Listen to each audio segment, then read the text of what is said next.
आज हम सीखेंगे पोषण के बारे में। सजीवों में अनुरक्षण का कार्य निरंतर चलते रहना चाहिए ताकि वे जीवित रह सके। इस कार्य के लिए विभिन्न प्रक्रियाएं या प्रक्रम जैसे पोषण, श्वसन, वहन, उत्सर्जन सामूहिक रूप से कार्य करती है। ऐसे प्रक्रम जो सामूहिक रूप से अनुरक्षण का कार्य करते हैं जैव प्रक्रम यानी लाइफ प्रोसेसेस कहलाते हैं। इस वीडियो में हम पोषण के बारे में जानकारी प्राप्त करेंगे। सजीवों को विभिन्न कार्यों को करने के लिए तथा जीवन का अनुरक्षण करने वाले आवश्यक प्रक्रमों के लिए ऊर्जा की आवश्यकता होती है। इसी के साथ शरीर की वृद्धि के लिए विभिन्न पदार्थों की आवश्यकता भी होती है। सजीव ऊर्जा और पदार्थों को भोजन से प्राप्त करते हैं। भोजन को शरीर के अंदर लेने के प्रक्रम को हम पोषण यानी न्यूट्रिशन कहते हैं। भोजन ग्रहण करने की विधि के आधार पर पोषण के दो प्रकार है, स्वपोषी पोषण यानी ऑटोट्रॉफिक न्यूट्रिशन और विषमपोषी पोषण यानी हेटेरोट्रॉफिक न्यूट्रिशन। सृष्टि में कई ऐसे जीव हैं जैसे हरे पौधे, शैवाल और कुछ जीवाणु अपना भोजन खुद बनाते हैं। इन्हें स्वपोषी जीव कहते हैं तथा इनकी पोषण पद्धति को स्वपोषी पोषण कहते हैं। अन्य जीव जैसे मनुष्य, गाय, शेर अपने भोजन के लिए दूसरे जीवों पर निर्भर होते हैं। इन्हें विषमपोषी जीव कहते हैं तथा इनकी पोषण पद्धति विषमपोषी पोषण कहलाती है। वे जटिल पदार्थों को ग्रहण करते हैं तथा इन्हें विभिन्न जैव उत्प्रेरकों एंजाइम की सहायता से सरल पदार्थों में खंडित करते हैं और पोषण प्राप्त करते हैं। चलिए स्वपोषी पोषण को विस्तार से समझें। स्वपोषी पोषण में जीव प्रकाश संश्लेषण यानी फोटोसिंथेसिस के प्रक्रम से अपना भोजन खुद बनाते हैं। वह प्रक्रम जिसमें जीव पर्यावरण से कार्बन डाइऑक्साइड और जल लेते हैं तथा क्लोरोफिल और सूर्य के प्रकाश की सहायता से इन्हें कार्बोहाइड्रेट में परिवर्तित करते हैं, प्रकाश संश्लेषण कहलाता है। कार्बोहाइड्रेट से वे अपनी ऊर्जा की आवश्यकता प्राप्त करते हैं। प्रकाश संश्लेषण की प्रक्रिया को इस रूप में भी दर्शाया जाता है। प्रकाश संश्लेषण के लिए कार्बन डाइऑक्साइड, पानी, क्लोरोफिल और सूर्य का प्रकाश आवश्यक होते हैं। चलिए इसकी विधि समझें। पत्ती की सतह पर सूक्ष्म छिद्र होते हैं जिन्हें हम रंध्र यानी स्टोमेटा कहते हैं। रंध्र गैसों का आदान प्रदान करते हैं। इनकी सहायता से कार्बन डाइऑक्साइड वायु से लिया जाता है तथा ऑक्सीजन वायु में छोड़ा जाता है। इसी तरह पेड़ की जड़ें मिट्टी से पानी प्राप्त करती है तथा इन्हें ऊपर की ओर भेजती है ताकि पानी की आवश्यकता की पूर्ति की जा सके। हरी पत्तियों में क्लोरोप्लास्ट होते हैं जिनमें रंग द्रव्य यानी पिगमेंट क्लोरोफिल होता है। प्रकाश संश्लेषण के दौरान क्लोरोफिल प्रकाश ऊर्जा को अवशोषित यानी एब्जॉर्ब करता है।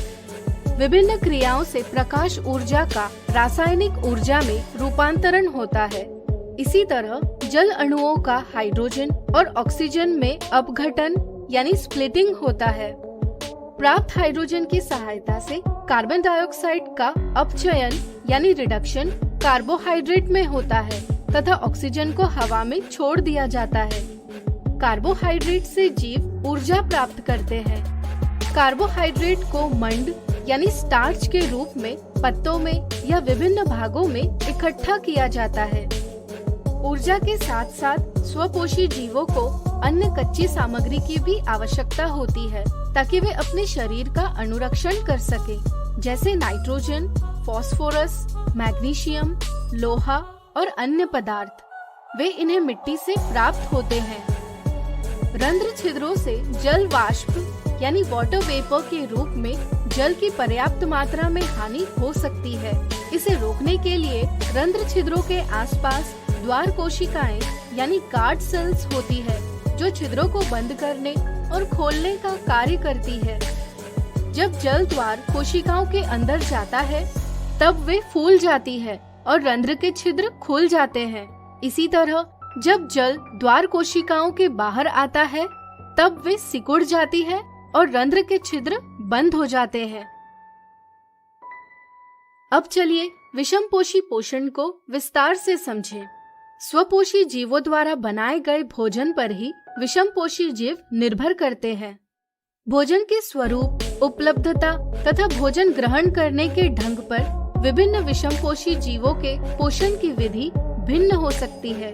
उदाहरण के लिए कुछ विषमपोषी जीव जैसे ईस्ट, मशरूम और फफूंदी भोजन का विघटन अपने शरीर के बाहर करते हैं और उसके बाद उसका अवशोषण करते हैं, जबकि अन्य जीव भोज्य पदार्थों का अंतर्ग्रहण करते हैं जिसका पाचन शरीर के अंदर होता है। शाकाहारी जीवों में भोजन अचल है, जबकि मांसाहारी जीवों का भोजन गतिशील है। शाकाहारी भोजन जैसे सेल्यूलोज पचाने के लिए गाय जैसे जीवों में लंबी क्षुद्रांत यानी स्मॉल इंटेस्टाइन होती है, जबकि मांस का पाचन सरल है, इसलिए बाघ जैसे जीवों में क्षुद्रांत छोटी होती है।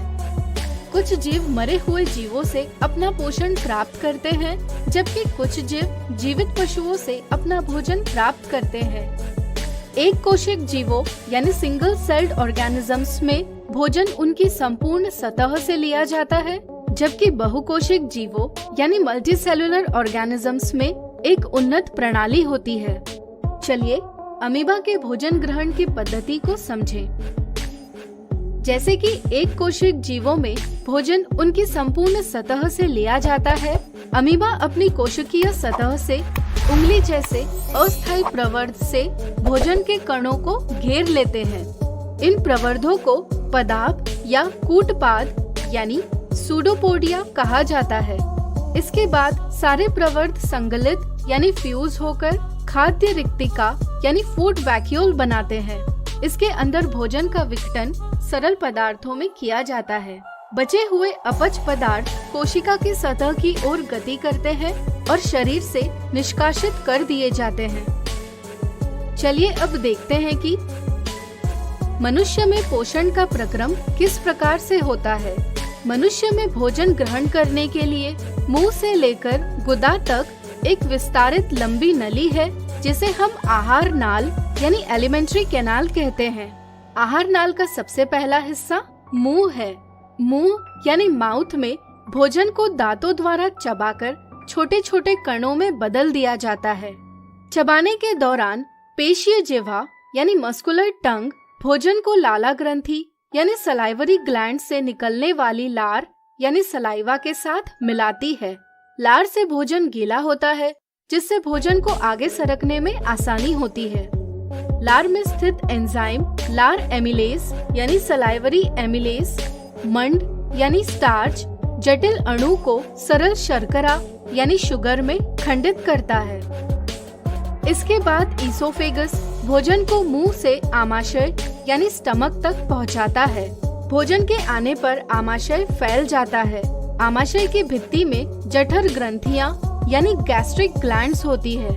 ये ग्रंथियां हाइड्रोक्लोरिक अम्ल, प्रोटीन पाचक एंजाइम पेप्सिन और श्लेष्मा यानी म्यूकस का स्त्रावण यानी सिक्रीशन करते हैं।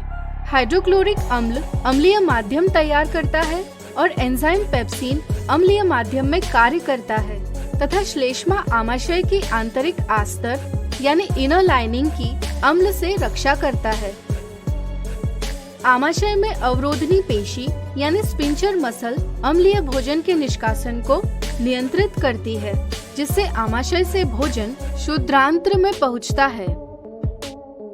क्षुद्रांत्र आहार नाल का सबसे लंबा भाग है। क्षुद्रांत्र अत्यधिक कुंडलित है और इस कारण यह संहत स्थान यानी कॉम्पैक्ट स्पेस में अवस्थित है। क्षुद्रांत्र यकृत यानी लिवर और अग्न्याशय यानी पैंक्रियास से स्त्रावण प्राप्त करती है।